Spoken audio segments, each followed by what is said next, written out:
upgrades you can get. And when that happens and you have the highest armor you can get, you are very likely 1 tier up.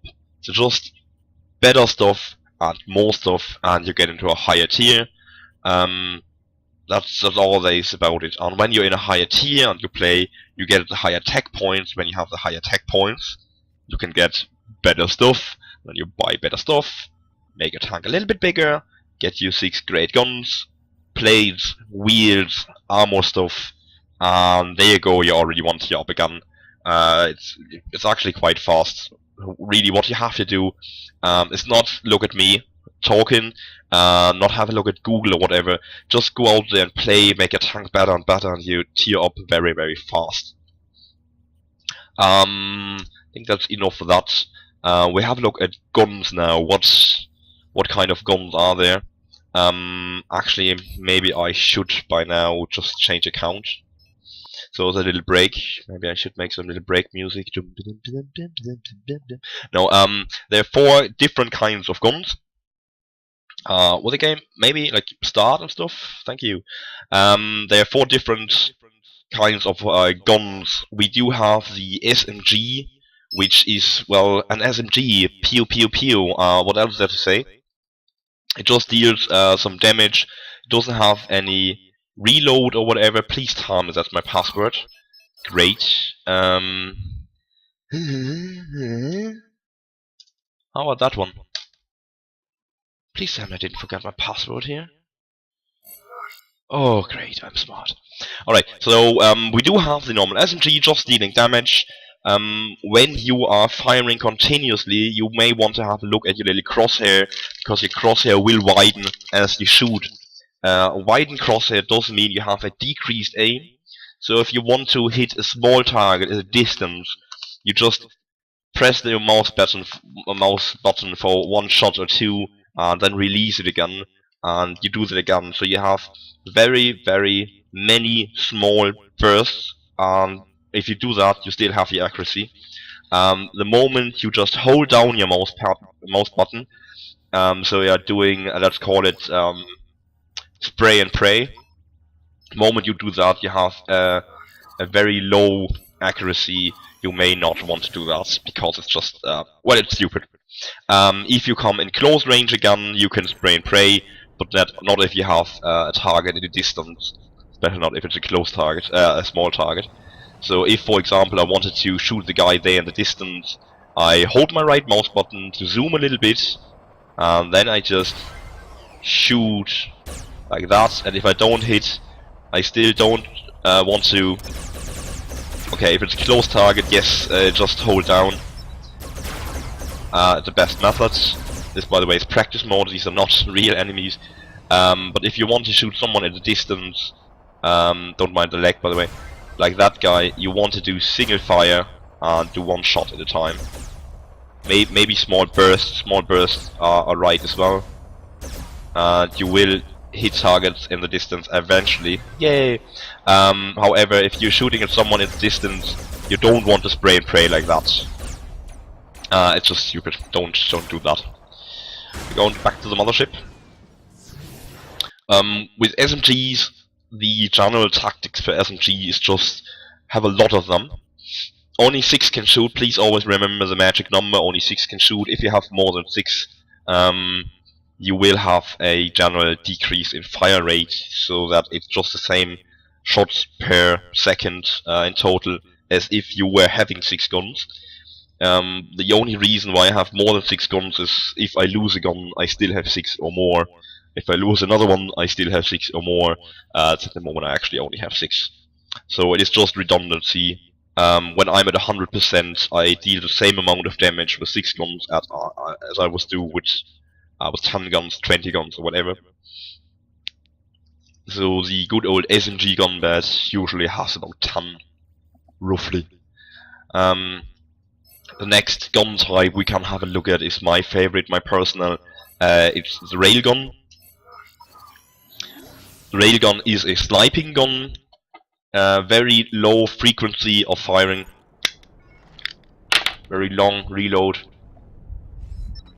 But it deals a ton of damage, and you can hit the enemy at the precise point where you want to hit the enemy, which is very likely the driver's seat, the leg, or just the guns, depending on what kind of enemy it is.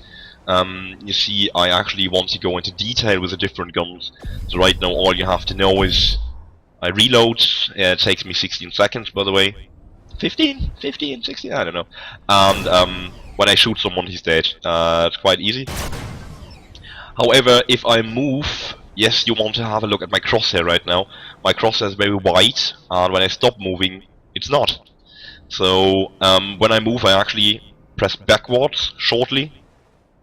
So I come to total still stand very fast, and then I aim, wait for the crosshair to be narrow, and kill people. That's all the crosshair is about. If you want to reload, you see I don't reload right now, I'm just stuck with my 3 shots.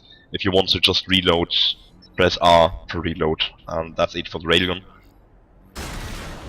Plasma, however, Plasma has to reload again, but you don't have to individually do it, and it only has a reload time of 2 seconds, 3 seconds. There we go. We don't talk about flying now, right now. We are talking just about the gun. Plasmas do have an area damage, so I don't have to exactly hit my enemy, I just have to hit roughly. But of course, the closer I hit, the better it is. That's the look of them, that's how they look like. I've got 8 again, only 6 will fire. If you have a look, those are only 6 shots. If you have a quick eye, I don't know what the quality setting is right now. Those are only 6 bright plasma balls, not 8. Only 6 can fire at a time. And you see, they are normal projectiles. They actually follow a path and are affected by gravity. So I don't want to shoot directly. I want to aim a bit higher, so I actually hit the enemy. And if you are a plane, you are most likely to just shoot down. So I only have to lead a little bit. If you are, however, a ground plasma, I never got the hang of that. If you are, however, a ground plasma, you may want to shoot a bit higher, just to account for gravity. Yeah, so that's a plasma. You get them at level 3, the railgun at level 4, and the next one is a nano. You will get the nano at level 5. The nano does have 2 different firing modes. One is the... I do have nano somewhere, yes. Nanos look like this. I can't show them to you in action. Actually I can, but not the healing part, only the damage part. You are able to damage and you are able to heal with them.